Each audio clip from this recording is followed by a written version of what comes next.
네, 안녕하십니까. 소개받은 김근주입니다. 잘 부탁드리겠습니다.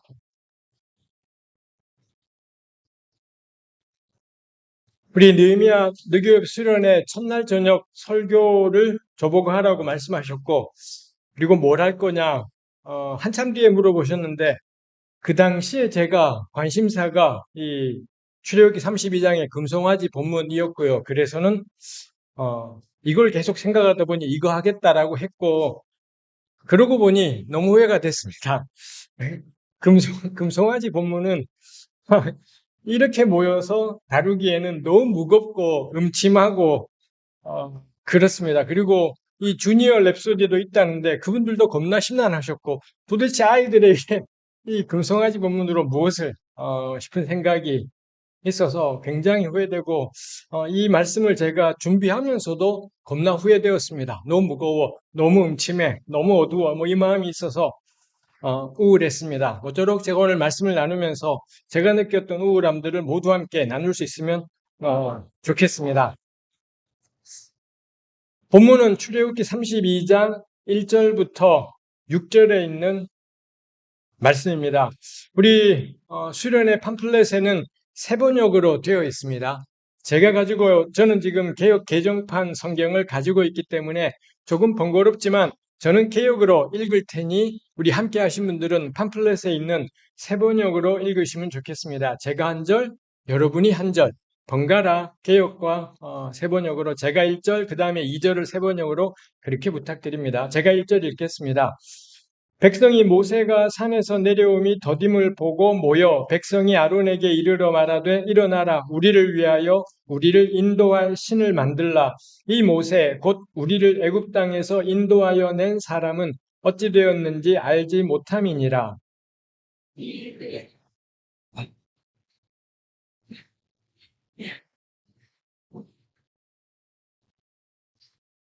모든 백성이 그 귀에서 금고리를 빼어 아론에게로 가져가매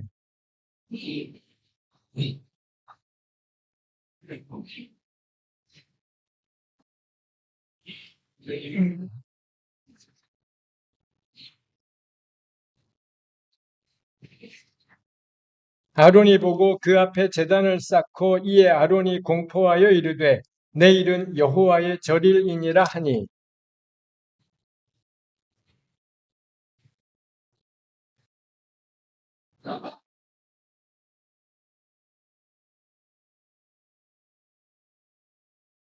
아멘. 애굽을 떠난 이스라엘이 아론과 함께 광야에서 만든 금송아지. 사실 본문에 금송아지라는 표현은 나오진 않지요. 그렇지만 하여튼 우리는 금송아지라는 말로 통하게 되었습니다만 이 금송아지는 그때 이래 이스라엘이 저지른 우상 숭배의 가장 대표적인 상징, 뭐 오늘날에 우리 교회 시대에 이르기까지 우상 숭배하면 늘 가장 대표적인 걸로 금송아지 사건이 등장하는 걸 볼 수 있습니다. 오늘 제가 나누고 싶은 것은 우리 이미 이 본문에 대해서 개인 묵상도 있겠고 설교 말씀으로도 무수히 들으셨겠습니다만 다시 한번 이 금송아지가 뭘 의미하는 거지? 이 금송아지를 숭배했다라는 게 어떤 의미지? 뭐 이걸 아는 게 중요한 게 금송아지가 의미하는 게 뭔지를 알아야지 그럼 우리는 어떻게 하자는 거지? 요게 될 수가 있지 않겠습니까? 그 점에서 아마 각자 이 본문을 보시면서 뭐라 생각들이 드셨겠습니다만 저도 역시 본문을 보면서 이국리 저국리 했더랬습니다. 한번 같이 나누어 보면 좋겠습니다. 그래서 우리 수련회 와서 첫날 저녁이지만 은혜고 뭐고 됐고 공부나 열심히 하자. 그 마음으로 우리 금송아지에 대해서 한번 조근조근 생각해 보면 좋겠습니다. 금송아지가 이 만들어지게 된 배경은 명확하게도 모세의 부재입니다. 내내 모세가 정말 엄청난 걸음으로 이 백성들을 여기까지 인도했지 않습니까? 근데 우리 32장 1절 첫머리에 모세가 그 자리에 없고 그 없었던 기간이 생각했던 것보다도 훨씬 더 길어지게 되고 그러다 보니 이 백성들에게 문제가 생겼지요. 모세가 어디 갔는지는 다 알고 있습니다. 시내산에 올라서 하나님의 규례와 법도에 대해서 듣고 분명히 백성들이 자기네가 직접 하나님 말씀을 듣기는 힘들기 때문에 당신이 가서 듣고 우리에게 말해 주시오. 명확하게 그렇게 모세에게 이야기를 했었고 모세가 그 일하러 올라간 것이지 않습니까? 근데 막상 모세가 생각보다 더 늦게 내려오자 이 백성들 전체가 초조해지고 불안해지고 뭐 이런 상황들이 생긴 거지요. 그러자 이 모세의 부재를 견디기 어려워서 이 초조함을 어떻게 할 수 없다 보니 그래서 이 사람들이 생각해낸 게 만들자. 우리 이 신을 만들자라는 뭐 이런 것들을 하게 된 것이죠. 이 출애굽 사건 이래 여기가 지금 시내산, 우리 32장에서는 시내산이라고 부르지 않습니다. 32장, 33장은 이 산을 호렙산이라고 부르고 그 앞에 바로 앞에 31장은 시내산이라고 부르기 때문에 똑같은 산을 본문 자체들이 서로 다르게 부르고 있어서 요 사이에 뭔가 간격이 겁나 크게 있구나 뭐 싶은 것이 있습니다만 하여간에 이 시내산 혹은 호렙산이라고 부르는 곳에 올라가서 하나님께 말씀을 받고 그 다음에 언약을 체결했지 않습니까? 그 언약의 내용이라는 게 하나님과 이스라엘이 맺은 언약이라는 것의 핵심은 나는 너희 하나님이 되고 너희는 내 백성이 되고 이게 하나님과 맺은 언약의 본질적인 내용, 가장 중요한 내용이라고 할 수 있겠습니다. 근데 그럼 어디에서 나는 너희 하나님, 너희는 내 백성, 이 관계가 어디에서 그 장소로서 하나님이 약속하신 땅이 있고 그리로 가고 있는 중, 뭐 이라고 할 수 있겠습니다. 해서 저는 그 생각이 듭니다. 이 하나님과의 언약의 가장 본질적인 것은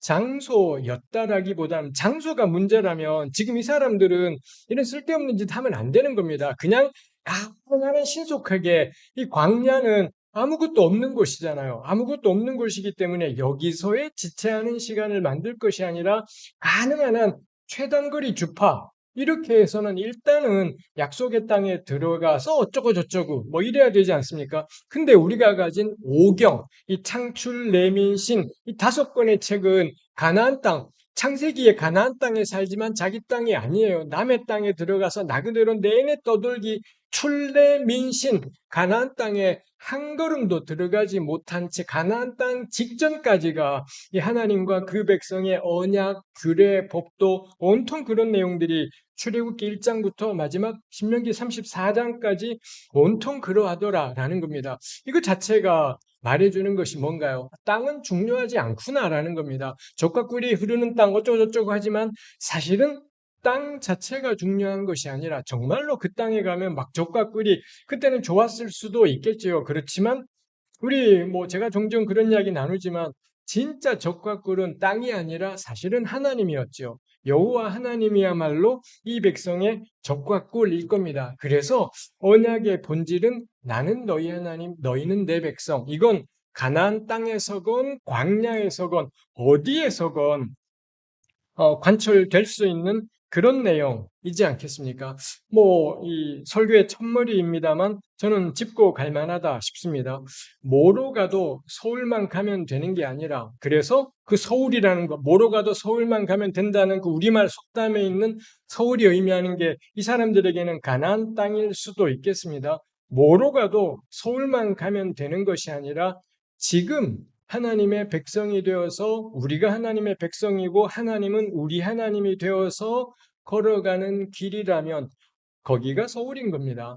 어디에 서울이 따로 있는 것이 아니라 어디에 우리가 들어가야 될 그 낙원의 동산이 따로 있는 것이 아니라 지금 여호와의 백성이 되어 그의 규례와 법도를 따라 살아간다면 거기가 낙원이구나. 거기가 하나님이 약속하신 땅이구나. 사실 그래서 땅이 의미하는 건 구체적이어야 된다. 이 상상 속의 나라, 마음의 나라, 영혼의 나라 이런 귀신씨 나라 까먹는 소리가 아니라 실제의 땅, 실제의 현실. 전 그게 땅이 의미하는 것의 본질이겠고요. 그리고 그러니 그 땅이 가나안이든 광야이든 훨씬 중요한 것은 하나님의 백성으로 그와 동행하는 삶일 겁니다. 전 계속 요즘 그에 대해서 제가 속한 일산은혜 교회에서도 계속 문제를 제기하고 나누고 있습니다.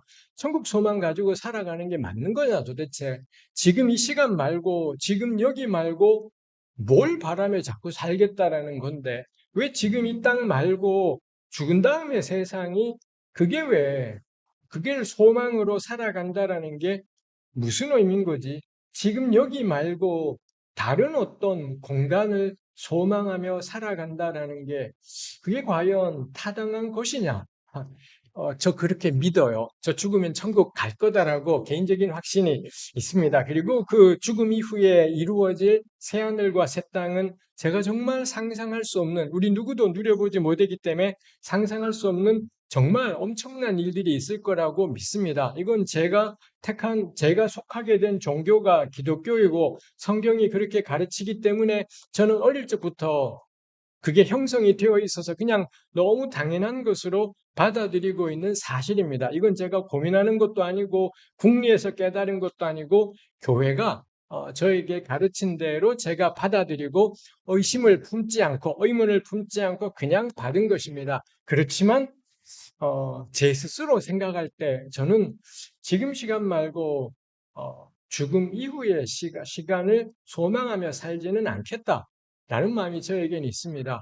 이 땅 말고 다른 땅, 다른 어떤 공간에 좋은 일들이 있을 거란 기대를 가지고 살지는 못하겠다 싶은 것이 있습니다. 지금 사는 요 세상에서, 지금 사는 이 끔찍한 공간에서 뭐라도 맛봐야 되겠다 싶은 것이 있습니다. 그 점에서 이 설교 첫머리에서 일단 짚고 가는 것이 어디에 가야 된다라는 목표가 이 가나안 땅이라는 이런 목표가 생겨버리게 되자 이 사람들이 초조해하고 모세의 부재 때문에 초조해하고 불안해하면서 금송아지 가게 만들게 되더라 싶은 것입니다.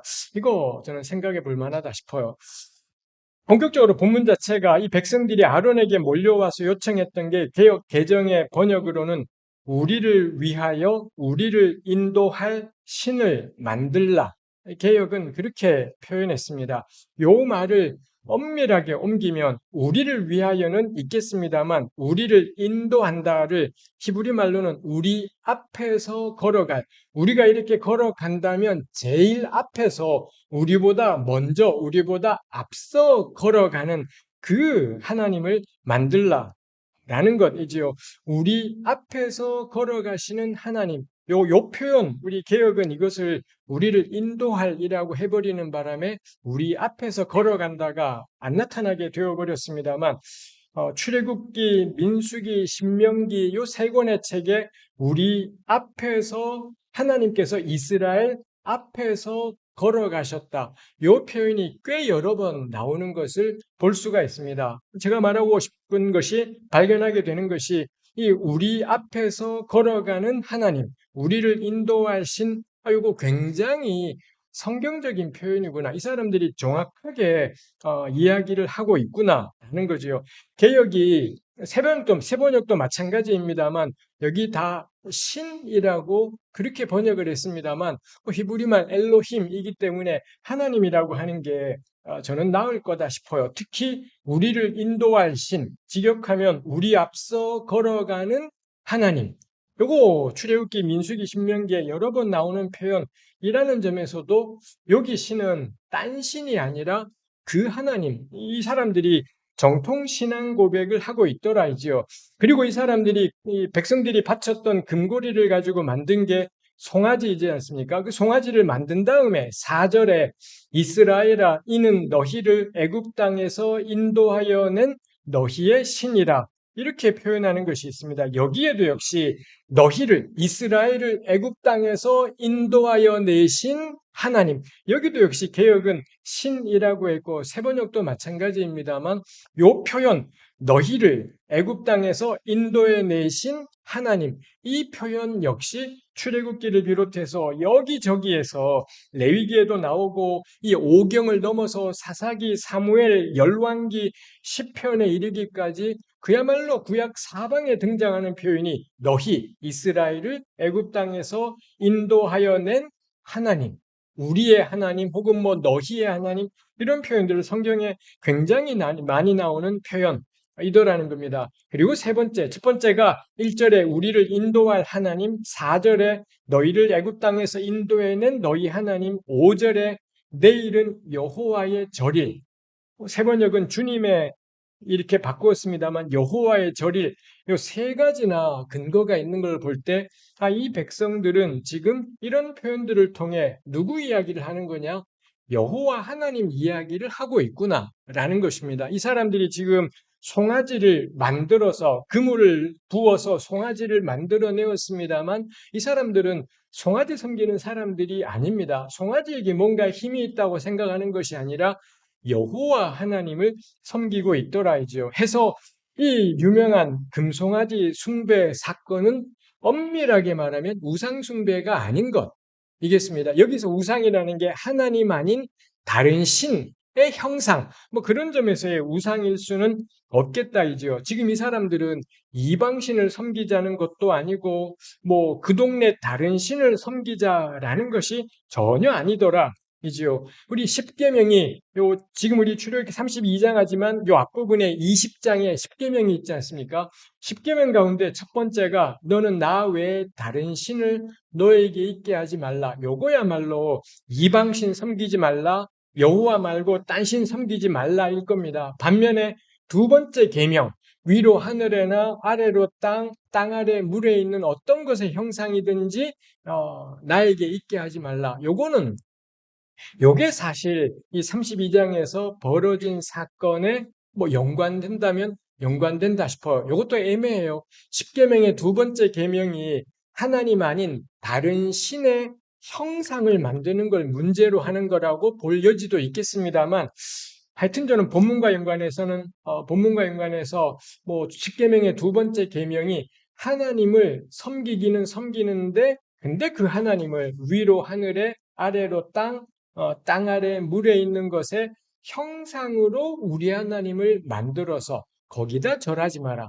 그게 십계명의 두 번째 계명이라고 한다면 요 32장 금송아지 사건은 두 번째 계명인 겁니다. 낯선 신을 섬긴 것이 아니라 다른 신을 섬긴 것이 아니라 여호와를 섬기는 것도 정통 신앙 고백으로 섬기고 있는 겁니다. 우리 앞서 행하시는 하나님, 우리를 애굽 땅에서 인도해 내신 하나님, 아주 정확하고 정통한 그런 신앙 고백을 하면서 하나님을 섬기고 있더라 라는 것입니다. 그런 점에서도 그 다음에 이 10계명의 두 번째 계명에는 그 형상들을 위로 하늘에 땅에 이 형상들을 만드는데 너를 위하여 그런 형상을 만들지 마라. 이렇게 되어 있습니다. 근데 우리 출애굽기 32장 1절에도 우리를 위하여 신을 만들자. 요 우리를 위하여, 너를 위하여 이런 표현들이 십계명에도 나오고 여기에도 나온다라는 점에서도 다시 한번 이 32장 사건은 제 2계명과 연관되겠다 싶어요. 여러분들이 지금 들으시면서 뭐야 씨 싶은 생각이 들 것 같습니다. 제가 본문을 왔다 갔다 하는 것도 있고 내용을 왔다 갔다 하는 것도 있고 그래서 저보고 제발 PPT 좀 만들어라라고 줄기차게 요구하시는 분들이 있기도 하고 그렇습니다만 저의 원칙은 오로지 말로 간다입니다. 해서 저는 금송아지 숭배의 의미가 뭐냐? 다른 신을 섬기는 우상 숭배가 아니다라는 거죠. 그럼 금송아지 사건의 본질이 뭐냐? 하나님은 눈에 보이지 않는 하나님인데, 근데 그 하나님을 눈에 보이는 존재로 가시화시켰다라는 것.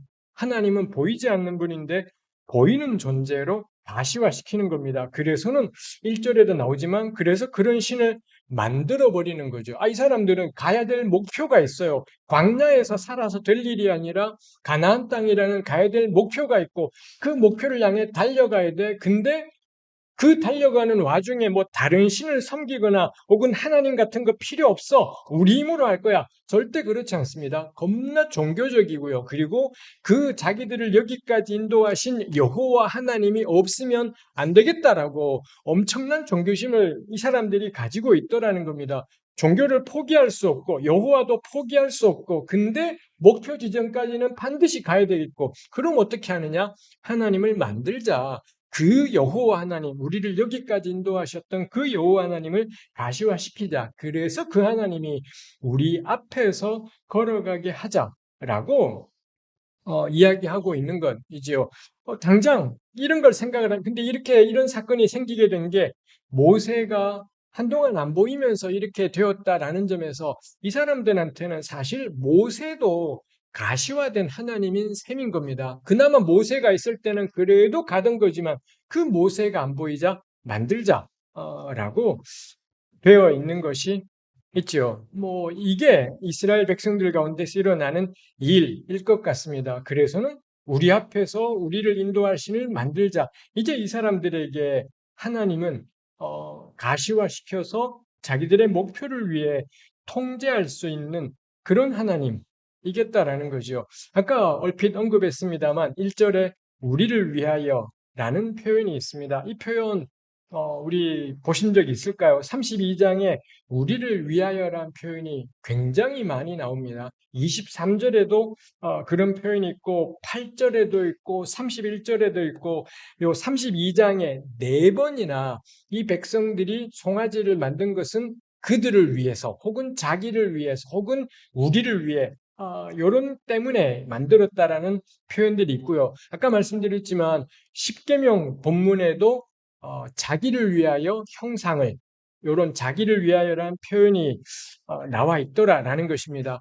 이 오경에서 금송아지 사건을 언급하는 게 출애굽기 32장이 있고요. 또 하나가 신명기 9장입니다. 신명기 9장 6절, 9장 뭐 12절에서 21절에 요 또 똑같이 금송아지 사건을 이야기해요. 두 본문을 비교해 보면 신명기는 출애굽기 32장을 깔고 요걸 줄였구나 뭐 이런 걸 느낄 수가 있습니다만 거기에도 역시 이 출애굽기 32장의 겁나 긴 내용을 신명기 9장은 몇 구절 한 세네 구절로 압축을 해버려요. 근데 거기에 빠지지 않는 게 자기를 위하여 요 표현은 신명기 9장 12절에도 16절에도 두 번이나 역시 반복되어 있더라라는 겁니다. 구약 성경 가운데 느헤미야서라는 책이 있잖아요. 바벨론 포로 갔다가 돌아온 다음 귀양 공동체 시대가 배경인데 느헤미야 9장에 보면 느헤미야 9장이 과거 회고입니다. 우리 옛날에 어쨌더라.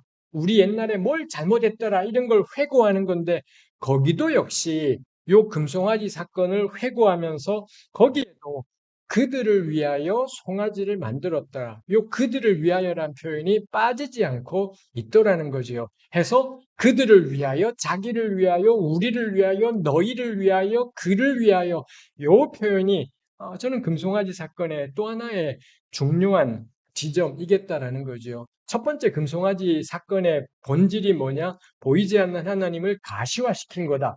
눈에 보이는 존재로 통제하기 위해서 눈에 보이는 존재로 만들었다 했었습니다만 두 번째 요 자기를 위하여까지 들어가죠. 금송아지 사건의 본질이 뭐냐?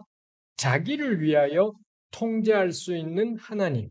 이겠다라는 겁니다. 이 자기를 위하여와 연관해서 한 가지 더 생각해 볼 게 있습니다. 들으시면서 몇 가지나 있는 거야 싶으시겠습니다만 한 가지 더 생각할 게 아까 1절에 우리를 위하여 우리를 인도할 요게 히브리 말로는 우리 앞서 걸어갈 하나님을 만들자라고 했지 않습니까? 근데 요 금송아지 사건이 완전 종결했고요. 하나님이 다 박살낼 존재들은 박살내셨고요.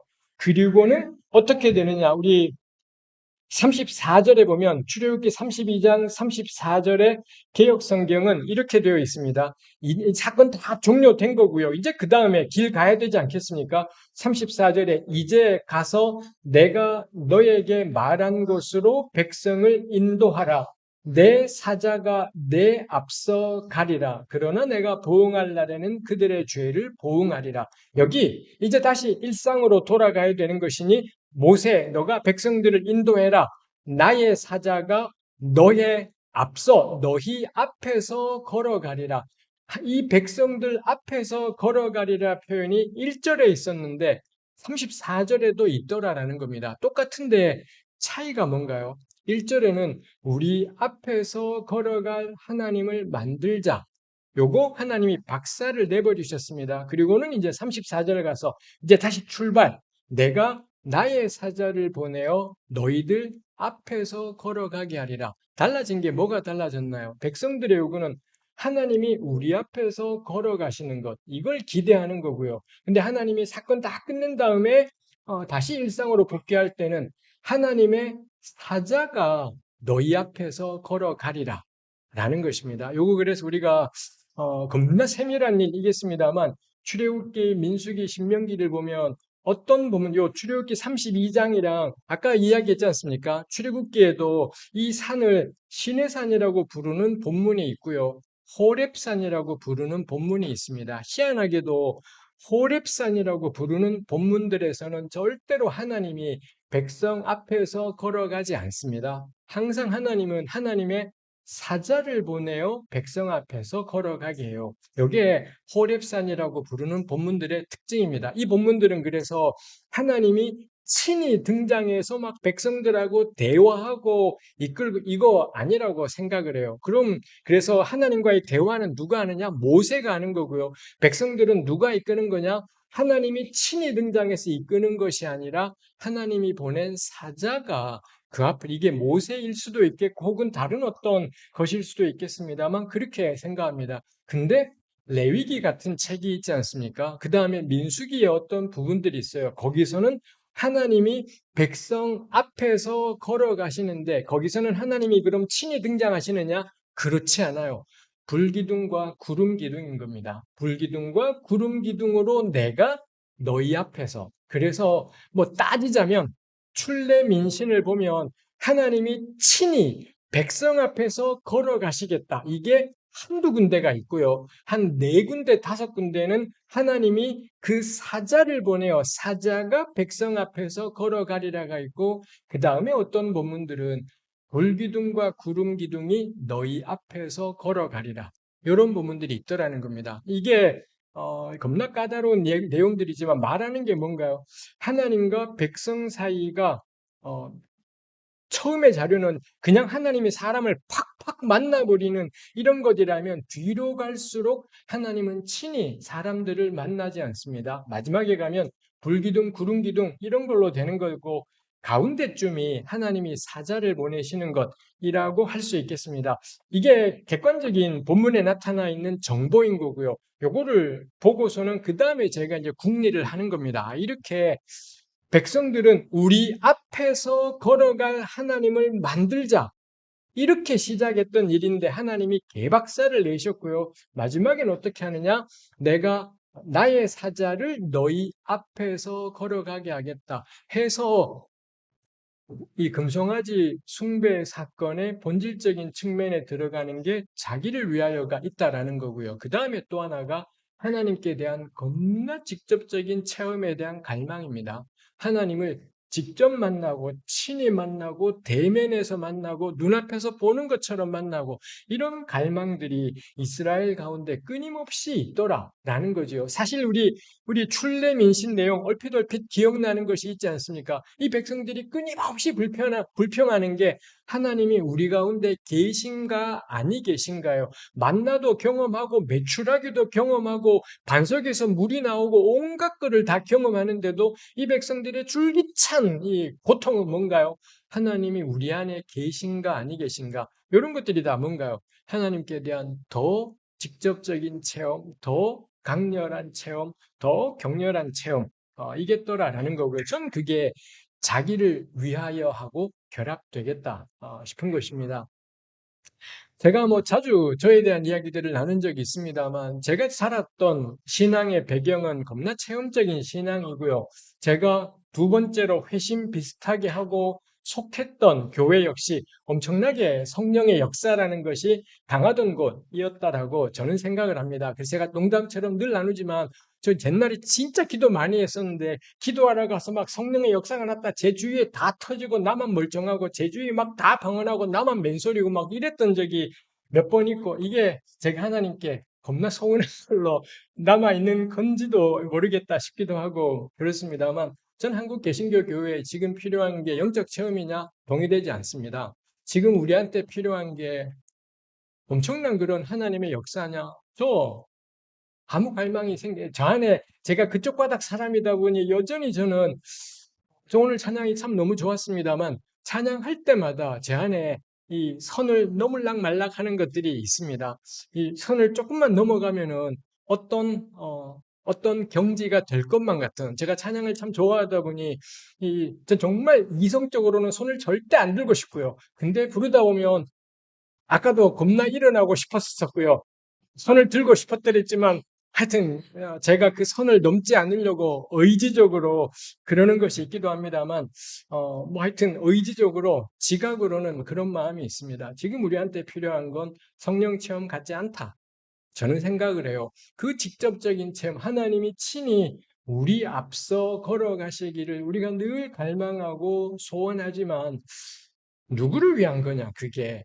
누구를 위하여. 여기 지금 금송아지 사건의 핵심 키워드에 자기를 위하여가 있다라고 했는데, 누구를 위하여 그걸 우리가 이 갈망하고 있는 건가라는 겁니다. 이런 마음이 있는 한, 자기를 위하여 더 직접적인 체험이 있는 한, 종교는 사라지지 않을 겁니다. 종교의 본질은 사람들에게 이런 영적 체험들을 하게 하고 어떤 종교적인 체험들을 하게 하는 것들이 있지 않겠습니까? 이거 없어지지 않을 겁니다. 인류가 존재하는 한 전 종교는 사라지지 않을 거다라고 생각을 합니다.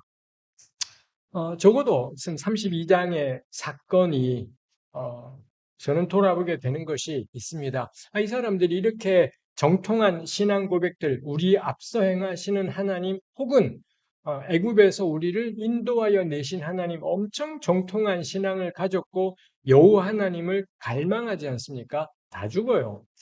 본문의 숫자로 따르면은 3,000명 가량이 죽었더라. 뭐 이렇게 나오는 게 있습니다. 여호와 이름을 정확하게 고백하는 게 그들을 살게 하지 못하더라. 오늘 우리는 예수 이름으로 구원받는다라고 선포하지만 출애굽기 32장은 여호와를 정확하고 전통적이며 정통한 고백으로 고백한다 한들 다 죽었다라는 게, 그게 출애굽기 32장이 우리에게 말하고 있는 바라고 생각하게 되는 것이 있지요. 이 금송아지 숭배의 본질은 자기를 위하여 통제할 수 있는 나의 모든 걸 충만하게 하시는 하나님, 이거였던 거고요. 근데 그렇다면 그 하나님이, 여기 그냥 하나님이라고 하지만 그 하나님의 이름이 여호와이든 예수이든 살리지 못하는구나. 이 사람들을 살게 하지 못하고 그들을 기다리는 것은 멸망이다라는 걸 보여주는 것이 있지요. 이 사람들의 신앙, 이 사람들의 종교를 보여주는 또 다른 표현이 금신이라고 할 수 있습니다. 우리 31절에 보면 이 백성이 자기들을 위하여 금신을 만들었습니다. 여기도 자기들을 위하여가 있고, 모세는 이 출애굽기는 계속 이 표현을 반복을 해요. 자기를 위하여 금신, 금신이 영어로 골든 갓인 겁니다. 금신을 만들었다. 뭐 이렇게 표현하지요. 백성들이 만든 송아지는 결국 금신, 영어의 골든 갓, 우리말로는 금신보다 오히려 황금신, 이게 좀 더 친숙할런지 모르겠습니다. 출애굽기 32장은 출애굽기 20장하고 같은 가족입니다. 아까 이야기했던 것처럼 뭐 하나님의 이름에 대한 이 산의 이름을 부르는 호칭이라든지 본문의 스토리라든지 이런 것들을 할 때 이 출애굽기를 연구하는 학자들은 출애굽기 20장, 21, 22, 23장 요 동네하고 출애굽기 32장이 같은 데 속할 거다라고 뭐 특징상 고를 거다라는 게 있습니다. 출애굽기 20장이 십계명이고요. 그 다음에 출애굽기 20장 22절부터 흔히 말해서 언약 법전 이라는 게 20장 22절부터 23장 마지막까지 쫙 놓여 있습니다. 20장 1절부터 10계명이 나오고 20장 22절부터는 뭐 일종의 10계명에 대한 강론, 해설 이쯤 되는 게 20장 22절부터 23장 마지막 33절까지 언약법전이라고 할 수 있겠습니다. 이 언약법전의 가장 첫머리 20장 23절에 이런 구절이 개역이 이렇게 번역했습니다. 너희는 나를 비겨서 은으로나 금으로나 너희를 위하여 신상을 만들지 말고, 너희는 나를 비겨서란 말은 이상하지만 쉽게 하면 나와 함께입니다. 너희들은 내가 있는데 근데 내 곁에다가 나랑 같이 은으로나 금으로나 신상, 우리말은 이렇게 번역해버렸지만 히브리 말로는 너희는 나와 함께 은신, 실버갓 혹은 골든갓을 너희를 위해 만들지 마라. 우리말은 은으로나 금으로나 신상을 만들지 마라 했지만 히브리말 그리고 요거를 그대로 간 영어는 은신이나 금신을 너희를 위해 만들지 마라. 뭐 이렇게 된 것이 있죠. 이 점에서도 요 20장하고 32장은 같은 가족이구나 싶은 것이 있습니다. 근데 생각해 보면 은이나 금은 하나님도 좋아하시는 것 같다라는 거지요. 가령 우리 출애굽기에 성막 만들 때 성막 만드는 그 내용들 32장, 33장의 앞뒤에 막 있지 않습니까? 거기 보면 사방에 금이 쓰여요. 법궤를 나무로 만들고는 바깥에다가 금으로 덧입힌다라든지 뭐 이런 것처럼 이 금이 사방에 쓰이는 것이 있고 은도 쓰입니다. 성막 전체를 치는 그 기둥의 받침을 은으로 만들기도 하고 그 외에 곳곳에 은이라는 재료가 들어가요. 그러니 성막에도 사방에 금도 쓰이고 은도 쓰이고 그리고 여기 지금 하나님께서는 언약궤전의 첫머리에 은신이나 금신 만들지 말아 했고 32장의 백성들은 결국 금신을 만들어내지 않습니까? 그럼 우리가 궁금해지는 거죠. 성막에 은금을 쓰면 괜찮고 송아지 만드는데 금이나 은을 쓰면 문제인 건가? 성막에 금은 쓴 것하고 송아지한테 혹은 이런 신상들의 금은 쓴 것의 차이는 뭘까요? 이 시간에 우리가 뭐 주고받고 그럴 수는 없겠습니다. 모르겠습니다.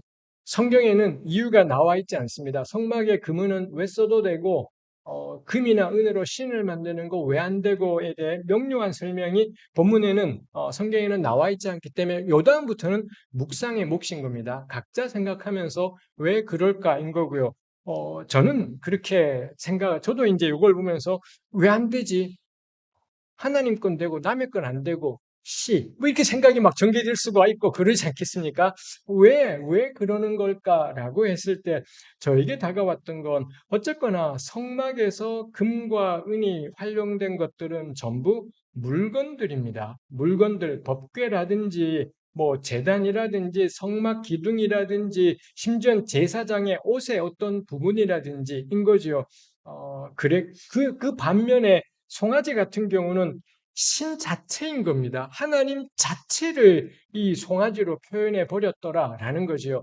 근데 물론 문제는 생기지요. 나중에 이스라엘 가운데는 법궤를 숭배하는 사람들이 생겨났기 때문에 그래서 법궤를 신성시하고 뭐 이런 사람들이 생겨났기 때문에 얼마든지 오해의 여지는 있었겠다 싶습니다만 어찌되건 출애굽기 안에서는 이 금이나 은들이 성막에도 과연 쓰였지만 그 어떤 것도 하나님을 대신하거나 뭐 하나님을 뭐 나타내거나 이런 걸 위해서 그게 쓰인 것은 아닌데 그때 송아지 같은 경우는 하나님을 표현하고 나타내는 걸로 쓰였다는 점에서 저는 본질적인 차이가 있겠다 싶어요. 그럼 성막에는 금은을 왜 쓰는가 할 때 저는 성막에 쓰인 금은이 말하고 싶었던 건 찬란함, 눈부심이었을 거다라고 생각합니다. 우리 요한계시록 마지막에도 이 12진주문인이 엄청난 보석들이 저 새로운 세상에 있다라고 성경이 말씀하십니다. 그때 요한계시록이 말하는 보석은 절대로 화폐 가치가 아닙니다. 우리는 그걸 생각할 때 전부 화폐 가치로 생각을 해요. 금이 얼마나 귀한데 은이 얼마나 값진데 그 보석들이 얼마나 값비싼데 이것이지만 요한계시록에서 금은 보석이 나타내고 싶은 건 딱 하나입니다. 새로운 찬란함이에요. 한 가지 금만 있는 게 아니라 온갖 가지 보석들이 다 있지 않습니까? 그래서 온갖 색깔도 파랗고 노랗고 빨갛고 뭐 이 정도에 따라 다 달라지게 되는 해서 요한계시록이 말하고 싶은 보석들은 절대 화폐 가치에 있는 것이 아니라 이게 얼마만큼 많은 물건들을 살 수 있느냐에 전혀 의미가 있지 않습니다. 다채로운 화려함, 다채로운 눈부심, 그것이겠다라는 거고요. 성막에 금과 은이 쓰인 것도 저는 마찬가지겠다 생각을 합니다. 비싸서 값진 것이라서 금은이 쓰이는 것이 아니라 눈부시고 찬란하고 빛나서 그래서 이 하나님께 예배하는 처소의 그 영광스러움, 그 눈부심, 그걸 표현하는 것이 성막에 쓰인 금과 은 이겠다라는 겁니다. 반면에 아론이 앞장서서 만들었던 이 송아지의 금, 은은 뭔가요? 하나님이 그리고 언약법전 첫머리에 은신이나 금신을 만들지 말라라고 할 때 그 은과 금이 의미하는 건 뭔가요? 우리 너무 쉽게 상상할 수 있는 것처럼 욕망의 상징이지요. 그 은이 있으면 뭘 얼마나 할 수 있는데 그 금이 있으면 얼마나 엄청난 일들을 할 수 있는데 해서 자기를 위하여 금으로 하나님을 가시화, 전부 다 이 자기 욕망 충족을 위해 통제될 수 있는 직접적인 하나님 체험, 뭐 이런 것들이 금송아지 안에 담겨 있는 것이겠다 싶습니다. 그 다음에 이게 제가 오늘 나누고 싶은 거에 3분의 1입니다. 아직 3분의 2가 우리를 기다리고 있습니다. 두 번째, 제가 이 본문을 보면서 고민이 되었던 게 왜 아론이 뒤지게 혼나지 않지? 이 사건의 주범은 아론이지 않습니까? 근데 뜻밖에도 아론이 혼나지 않아요. 아론한테 열받은 건 모세입니다. 가령 모세 같은 경우는 이 산에서 내려와서 아론을 찾아가서는 21절에 보면 모세가 아론에게 이르되 이 백성이 당신에게 어떻게 하였기에 당신이 그들을 큰 죄에 빠지게 했느냐. 뭐 이렇게 이건 명백히 따지는 것이지 않습니까? 당신 도대체 어떻게 했길래 백성들을 이렇게 가되지요? 25절에도 있습니다. 모세가 본즉 백성이 방자하니 이는 아론이 그들을 방자하게 하여 모세는 모든 책임이 아론에게 있다라고 자꾸 생각을 하고 있는 것 같습니다. 근데 문제는 하나님이 모세랑 호렙산에 있을 때 하나님이 모세한테 알려줘요. 너 빨리 내려가 봐라. 이 백성들 난리 났다라고 할 때 하나님이 하시는 대사에는 아론이 한 번도 언급되지 않습니다. 하나님은 모세 보고 아론이 이거 만들었어라고 표현하지 않고 백성들이 송아지, 자기를 위해 송아지 만들고는 저라고 난리야. 너 내려가 봐라. 이렇게 이야기해요. 근데 그 말을 듣고 내려온 모세는 아론한테 따지고 뭐 이러는 것을 볼 수가 있습니다. 32장의 가장 마지막 구절 35절에는 여호와께서 백성을 치시니 이는 그들이 아론이 만든 바 그 송아지를 만들었습니다. 이 구절도 복잡하지요. 도대체 송아지는 아론이 만든 거야? 백성이 만든 거야? 싶은 것이 있습니다만 하여튼 이렇게 표현되어 있습니다.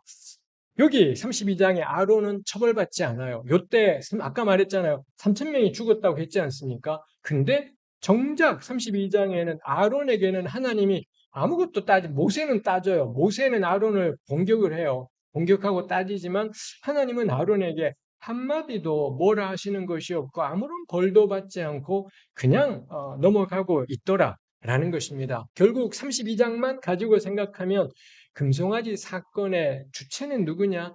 아론이 아닌 겁니다. 백성인 겁니다. 백성 전체가 이 송아지 사건의 핵심이고 주체다라고 본문은 그렇게 생각하고 있다 싶습니다. 민수기 20장 22절 이하에 가면 아론의 죽음 이야기가 나옵니다. 거기에도 우리 꼼꼼하게 들여다보면 아론이 왜 가나안 땅에 못 들어가고 여기서 죽는 건지 이유에 대한 설명이 나오지 않습니다. 우리라면 금송아지를 언급할 만도 한데 가령 우리 빌라도 형제님은 사도신경에 이름이 딱 박혀버렸잖아요. 사도신경에 고유명사가 몇 개 안 나오는데 빌라도가 박혀서는 2000년간 교회는 사도신경을 외울 때마다 빌라도를 기억하는 것이 있지 않습니까? 근데 아론은 민수기 20장 22절에 그의 죽음 이야기를 다루는데 송아지 사건이 언급되고 있지 않더라. 이죠. 신명기 32장 50절에도 아론의 죽음 이야기가 나와요. 거기서는 아론과 모세를 둘 다 묶어서는 이 두 사람이 가데스 물가에서 나의 거룩함을 나타내지 않았기 때문에 못 들어간다. 찍어서 왜 아론과 모세는 가나안 땅에 못 들어가지? 그 가데스 물가 사건 때문이야. 이렇게 언급을 하고 있더라는 거죠. 이거 보면서 이상한 게 송아지는 괜찮은 거야. 우리가 볼 때에는 가데스 물가의 사건은 그거거든요. 반석을 쳐서 물내라고 했는데 모세가 2번 치고 성질을 내고 뭐 이것도 만만치 않은 본문이지만 아론이 왜? 그때 아론이 뭘 어째서? 근데 거기에는 신명기는 그거랑 연관해서 아론과 모세가 못 들어간다라고 되어 있더라는 것이지요. 결국 오경은 어디에서도 오경뿐 아니라 구약 어디에서도 금송아지 사건에 대해서 아론의 책임을 묻고 있지 않더라. 라는 것입니다. 이게 의미하는 것이 뭐 아까 이야기했던 것 이거 너무 단순한 것이겠지만 생각해 볼 만한 것인 거지요. 이건 아론 개인의 문제이지 않아요. 좀 괜찮은 뭐 아론이 구약 때 제사장이니 오늘날의 전혀 목사하고는 다릅니다. 목사이든 아니든 모든 그리스도인들의 대표가 아론이겠습니다만 손쉽게 목사를 생각하면 괜찮은 목사 나오면 해결될 문제는 아니라는 거예요. 이게 우리가 저는 한국 개신교 교회의 너무 많은 문제가 압도적으로 교역자들의 잘못이고 목사들의 문제일 거다 싶습니다. 그럼 괜찮은 목사님 나오면 우리 정말 느교협에 속한 우리 목사님들이 정말 괜찮은 목사님들이면 좋겠습니다. 그럼 문제 해결되나요? 지금 우리 괜찮은 목사님들이 자꾸 여기저기에 등장하면 정말 대단한 좋은 목사님들이 사방에 등장하면 그럼 우리 괜찮아지는 건가요? 그럼 우리 개신교는 변화되는 걸까요? 저는 이 본문에 견주어 볼 때 그건 해결책이지 않다. 라는 겁니다. 제사장이 구약의 제사장이 오늘의 모든 그리스도인이야. 그런 점에서 모든 그리스도인이 변화된다면 이렇게 가는 게 맞지. 몇 명의 괜찮은 목사, 몇 곳의 괜찮은 교회, 좀 그걸로 바뀔 것 같지는 않다 싶은 거지요. 32장이 왜 아론을 탓하지 않지? 오경 전체가 왜 아론을 탓하지 않지? 금송아지 사건의 핵심은 누군데요? 주체는 누군데요? 백성 전체. 라는 겁니다. 백성들 전체 안에 있는 자기를 위한 욕망, 통제 가능한 영적 체험이 가득 있는 이런 것에 대한 갈망, 이게 쌓이고 쌓인 게 송아지로 드러나 버린 것이기 때문에 괜찮은 아론이 있어서 해결될 문제이지는 않겠다라는 것. 적어도 하나님은 그에 대해서 아론을 책망하지 않더라라는 것입니다. 그럼 고대 이스라엘은 이 사건을 어떻게 생각했을까요? 우린 지금 출애굽기 32장을 보았습니다. 이제 32장을 떠나겠습니다.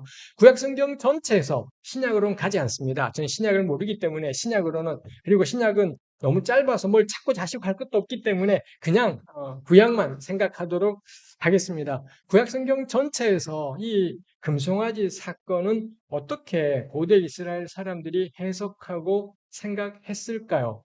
지금 여기 계신 분들은 어떤 본문들이 이 금송아지 사건, 이 출애굽기 34장을 32장을 깔고 요 본문 가지고 물고 늘어지고 있구나 싶은 구약의 본문들로 어떤 본문들이 떠오르십니까?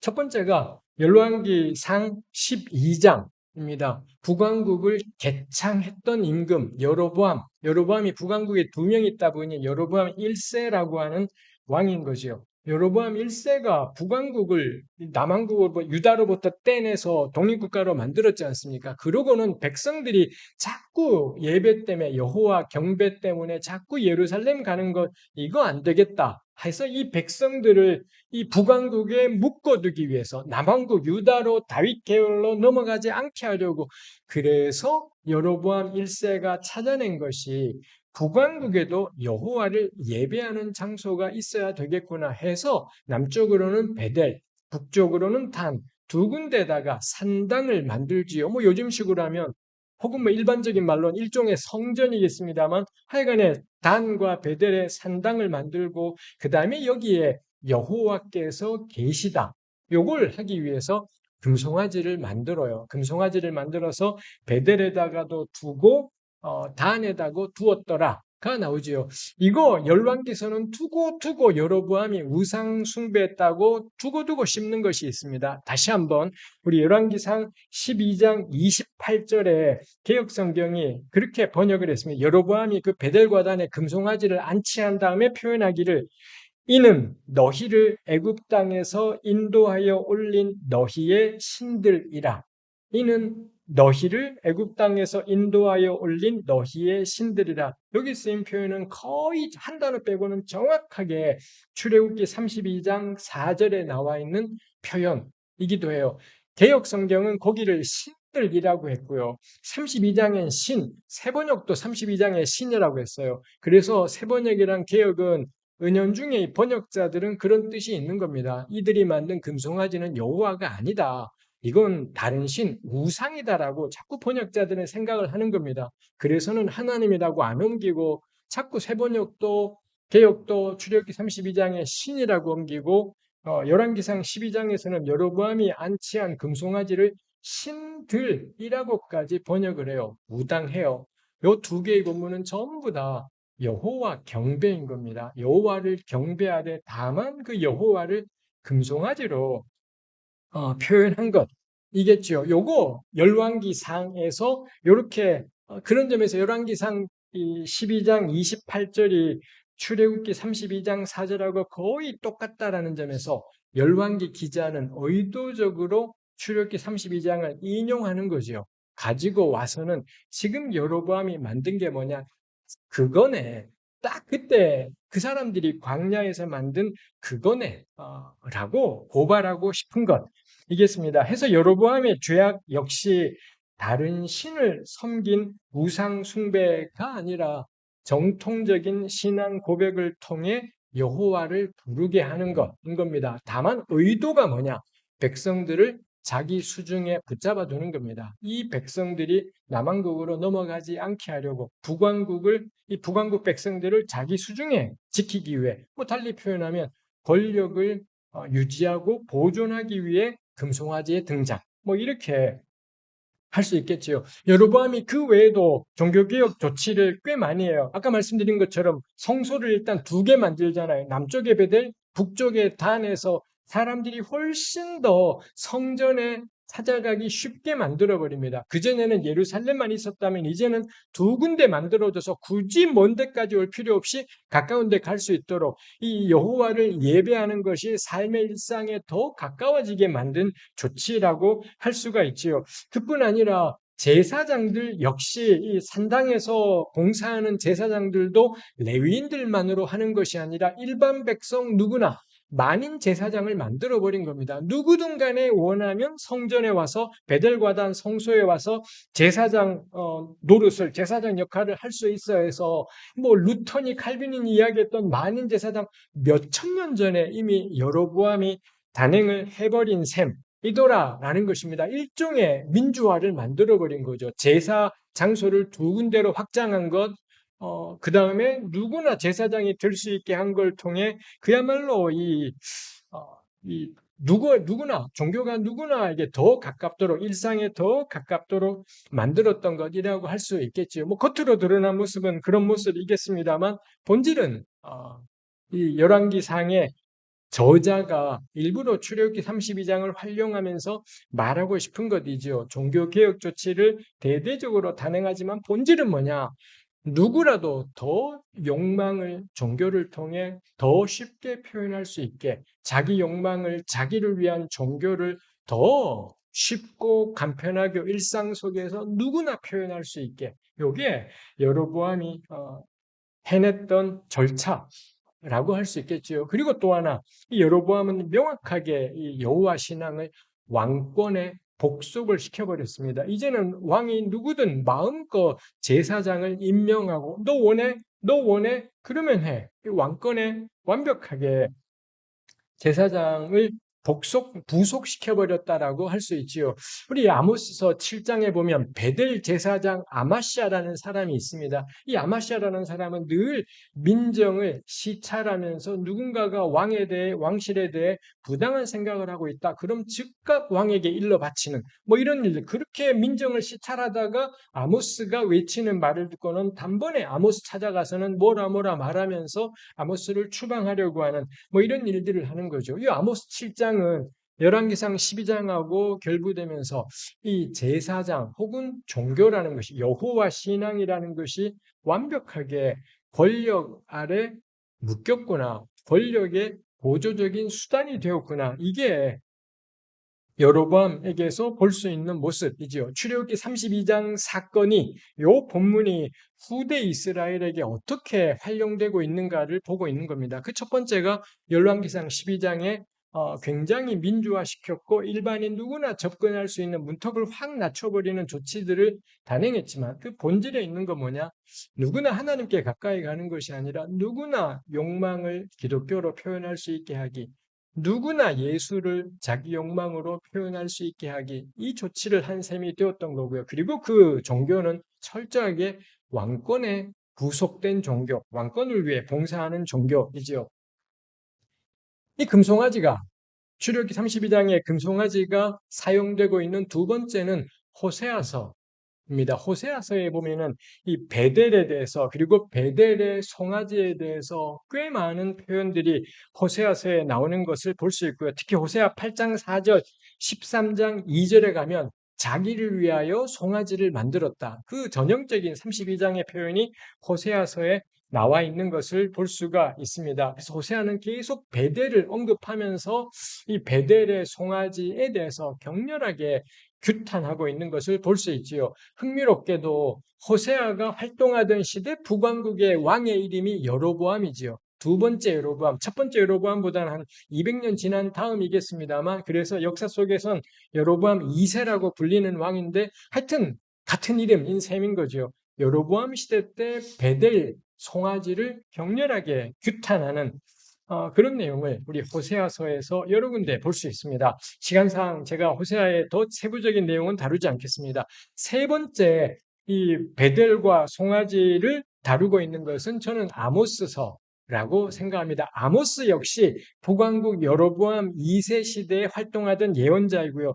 아모스에서도 베델에 대한 격렬한 규탄들을 볼 수 있습니다. 아모스에는 송아지는 나오진 않아요. 그렇지만 베델에 대해서 아주 거세게 규탄하고 있습니다. 백성들이 자꾸 베델을, 거기에 성소가 있기 때문에 자꾸 베델을 찾아가는데 그건 범죄일 따름이다. 베델로 가지 마라. 베델에 하나님이 불을 내려버릴 거다. 그리고 아까 말씀드린 것처럼 베델 제사장 아마시아가 아모스를 박해하고 탄압하는 뭐 이런 내용들이 있더라라는 것입니다. 해서 이 베델의 이 송아지 사건이 활용되는 세 가지가 제가 생각할 때 열왕기상 12장에 여로보암이 만든 베델과 단의 송아지 성소들, 그 다음에 호세아서가 베델의 송아지를 규탄하는 내용, 아모스 동시대를 활동했던 아모스가 베델을 격렬하게 규탄하는 내용, 뭐 이런 것들이 후대 사람들이 그 이전에 출애굽기 32장 본문을 어떻게 자기들의 시대에 적용하고 있는지를 볼 수 있겠다 싶습니다. 말씀드린 것처럼 여로보암 1세가 만든 성소는 베델에도 있고 단에도 있었습니다. 근데 제가 지금 이야기했듯이 호세아이건 아모스이건 다른 누구건 간에 단에 대해서는 전혀 언급하지 않아요. 왜 그럴까요? 단은 동쪽으로 가서 당군의 나라를 만들어서 그런 걸까요? 하여튼 단에 대해서는 전혀 언급하지 않고 전부 다 베델을, 호세아도 아모스도 베델을 물고 늘어지는 겁니다. 특히 호세아 같은 경우는 베델을 가리켜 벳아웬이라고 불러요. 베델은 하나님의 집 이런 뜻인 겁니다. 반면에 벳아웬은 죄악의 집 뭐 이런 것인 거죠. 그러니 호세아 같은 사람은 베델을 막 까면서 단도 있는데 단은 언급도 안 해요. 계속 베델만 까요. 왜 그렇겠습니까? 베델은 하나님의 집이다 보니 훨씬 더 명료하게 메시지가 드러나죠. 하나님의 집인 성전을 가리켜 벳아웬, 죄악의 온상이다라고 이렇게 호세아가 이 말을 비틀면서 이 조롱하고 공격하는 것이라고 할 수 있겠습니다. 다시 한번 이 정통적인 신앙 고백이 관건이 아니구나. 그리고 베델처럼 베델은 사실 야곱의 사닥다리하고도 연관된 굉장히 특별한 성지이지 않습니까? 근데 그런 것들이 아무 소용도 없어요. 정통 고백도 자랑스러운 신앙 전통도 아무 소용이 없습니다. 호세아랑 아모스가 보기에는 출애굽기 32장의 광야에서 그들이 저지르는 그 송아지 숭배 죄악을 여호와를 믿는다 하면서 사실은 자기를 위한 욕망, 이것을 반복하게 만드는 도구가 된 게 정통신앙 고백이고 이 신앙 전통인 셈이라고 할 수 있겠습니다. 이제 마지막 세 번째 마무리해야 되는 내용입니다. 여기까지 뭐 제가 중간에 좀 생략을 해버리면서 후닥닥 왔습니다만 여러분들은 후닥닥 왔다고 생각 안 하시겠습니다만 저는 겁나 빨리 후닥닥 다 빼버리고 한 겁니다. 그런 거로 생각할게. 이제 결론인 거죠. 그럼 금송아지를 철폐한다라는 게 무슨 의미냐? 가 되는 거죠. 저는 이게 제가 지금까지 나누었던 게 연결된다고 생각해요. 왜 아론을 혼내지 않지? 이건 아론 문제가 아니겠다. 이 사람의 문제가 아니겠다라는 거고요. 그 다음에 여로보암 시대 때 송아지가 활용되는 방식, 호세아가 베델의 송아지를 규탄하기, 아모스가 베델 찾아가는 것을 격렬하게 규탄하기, 뭐 이런 것들이 다 연결되어 있겠다 싶은 것입니다. 그래서 금송아지를 철폐한다라는 것의 의미가 뭐냐? 첫 번째는 타종교하고는 상관이 없다예요. 전 그래서 뭐 제가 속한 교회 청년들에게나 뭐 느헤미야에서나 늘 해요. 남의 종교 씹지 마시라고. 불교든 이슬람교든 JMS건 신천지건 신천지 씹어서 될 일이지 않다고. 물론 신천지나 JMS는 몰상식 이거는 사실 종교 집단이라기보다는 그냥 개 양아치 집단이라서 범죄자라서 문제가 되긴 하겠습니다. 근데 범죄자만 아니라면 저는 대통령 부인을 가리켜 무속 때문에 뭐라 말하는 게 그렇게 저는 듣기 싫었더랬습니다. 아니 댁들이 그 천공이나 그런 무당들하고 뭐가 더 나아서 아니 개신교가 뭐가 더 나아서 우리야 예수님의 진리라고 생각하지만 객관적으로 왜 무당이 틀렸고 무속이 왜 틀리고 요즘 여러분 악기 보십니까? 저 악기 겁나 좋아합니다. 열심히 악기를 좋아한다는 것이 아니라 드라마를 본다는 걸 알겠습니다만 남의 종교 씹지 마시라. 타종교하고는 하나도 출애굽기 32장 사건은 여로보암은 호세아는 아모스는 절대 남의 종교 씹어서 될 일이지 않습니다. 불교가 비진리가 된다 한들 그게 기독교가 진리라는 걸 한 톨도 입증해 주지 못하는 것이기 때문에 저는 결코 우리 시대의 과제는 타종교와의 갈등이라거나 타종교에는 진리가 없다라는 말을 손쉽게 내뱉는 것 너무 부당하고 우리하고는 아무 상관이 없는 일이겠다인 거죠.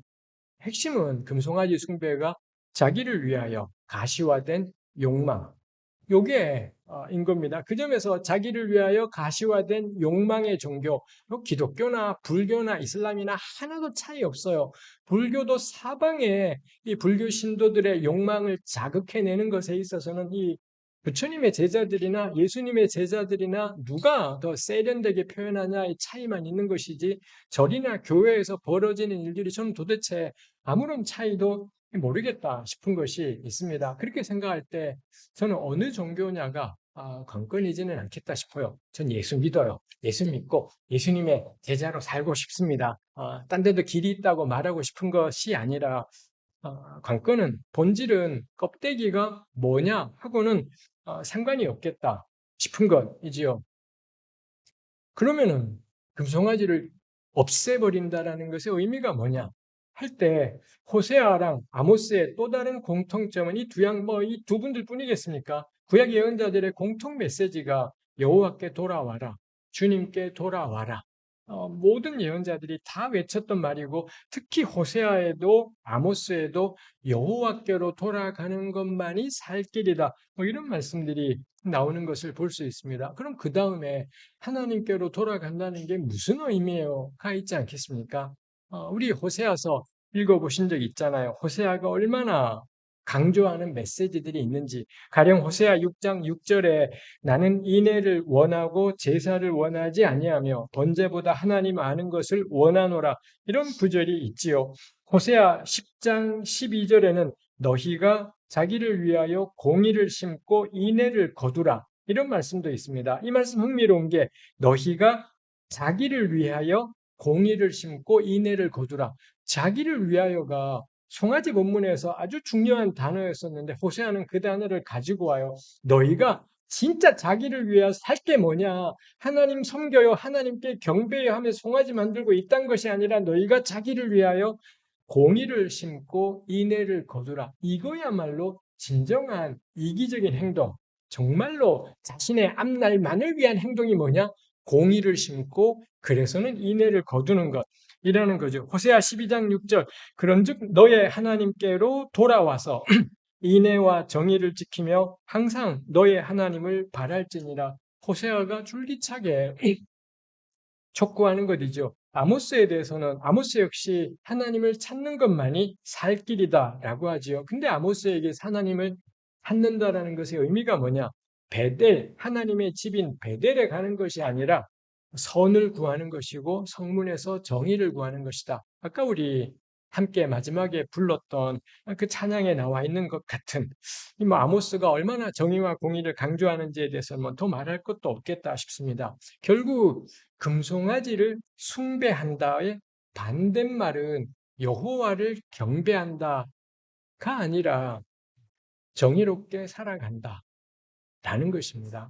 금송아지를 숭배한다의 반대말은 당연히 여호와께로 돌아간다 이겠습니다만 근데 이미 금송아지도 여호와라고 생각하며 섬기고 있는 겁니다. 그 점에서 금송아지 숭배의 반대말은 아니 더 나가서 우상 숭배의 반대말은 분명히 여호와 숭배일 겁니다. 그럼 여호와 숭배의 내용이 뭐냐라고 할 때 일상에서의 정의로운 삶이구나. 이게 내가 하나님께로 돌아간다라는 것의 의미이겠다 싶습니다. 마지막 나누고 싶은 것이 있습니다. 우리 구약성경 호세아 14장 한번 같이 보시겠습니까?